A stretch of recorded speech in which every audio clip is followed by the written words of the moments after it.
If you identify as black, what I'm going to say may make you mad. Even if you've ever referred to another person as black, then you might feel some type of way, maybe even bad. But bottom line, black people need to stop being black. I said it and I own it. I won't take my words back. White, black, what are we talking about here? It's shameful. It's the 21st century. What a fright that we still don't get that black and white is not right. It has never been, certainly not now, and the future is a blur. Black and white are the presence of all colors in the absence of color. They are not races to start, but regardless of that, they certainly shouldn't determine how we relate, communicate with, or define one another. Skin color as a race does not exist. It's time to kick that out of the door. People are humans, a species of the kingdom Animalia or Metazoa. Nothing is ever black and white. This dichotomous association and debilitating obsession with melanin, or the lack thereof, is an archetypal example of how lacking our collective consciousness is above. In our minds, the delusional, dysfunctional, degenerative, disordered mentality of the times, generational crap, passed down, forced on us through time. But I refuse to make it mine. Race, the way people think of it, is not reality. It's not even in the dictionary. A race is a measure of the fastest pace to the finish line. Who makes haste the waste of a triumphant taste that's like a vapor? Soon it's gone, which is what this black and white interception of humanistic unity must be. That there is the overshadowed fact, which I repeat is that black people need to stop being black. A person's skin complexion tells you nothing about a person except the person's complexion. Can you know a person by perceiving and assigning a socio-political demographic? It is impossible in a genuine sense, but people have and continue to try, and it makes me sick. There are 6 degrees of separation. Degree 1, ivory skin. Degree 2, fair and pale skin. Degree 3, beige skin, with golden undertones. Degree 4, olive skin. Degree 5, brown skin. Degree 6, highly pigmented, darker shades of brown skin. This is one of the most abominating sins. Seeing black and white cannot tell you about a person's morality, values, integrity, ethics.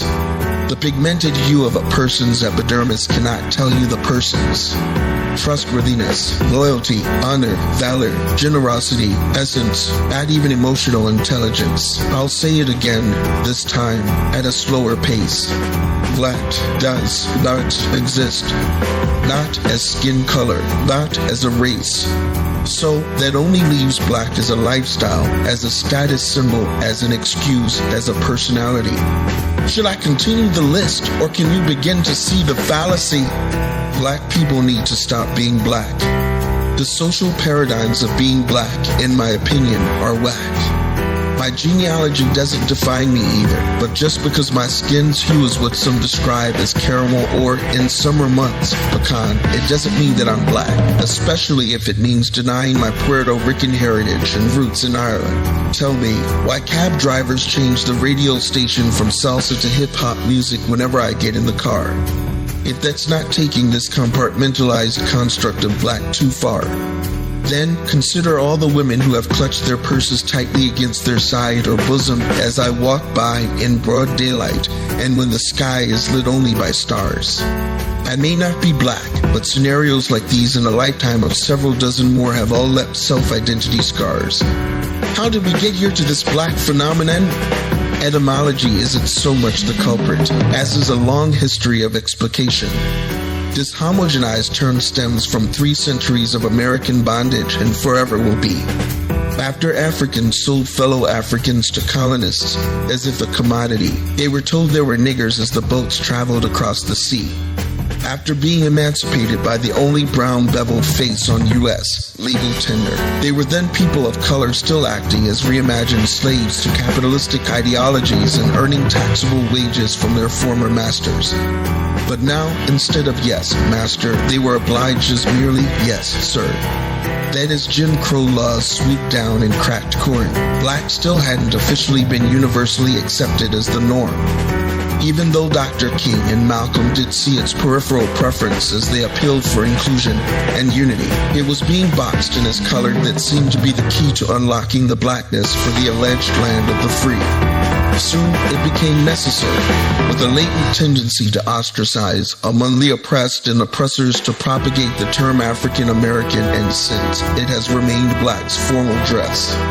But as it stands, black has survived through time as the best. I hope this all has some sense of diplomacy and tact.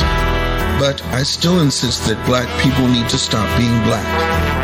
Far more than the fair majority of people who identify as black are impairing themselves by perpetuating unprogressive, stagnated ideas, stereotypes, and stigma. How people can't see this malignant societal dilemma remains an unsettling enigma. Everything has to be blackified and then dominated and patronized by black people. There are black music genres, black singing styles, and black ways of speaking, black colleges, black-owned businesses, black people food, black fashion. The porn industry heard opportunity knock with the exploitation of gay black.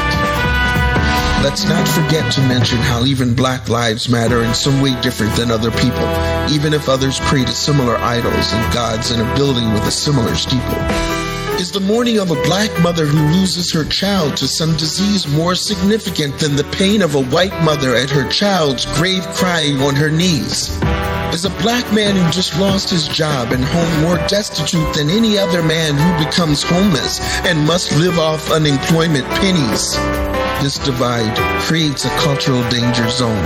Ivory, alabaster, caramel, porcelain, tan, marshmallow, almond, or any other of the 33 flavors of skin color and undertones. There is no race, no black, no white. It is all a lie. Human beings all live, love, suffer, and die. There is no way around it, no exception, no hook. It doesn't matter how you look. It's about what you believe, who you are, how you act. So please hear me when I say it's time for black people to stop being black.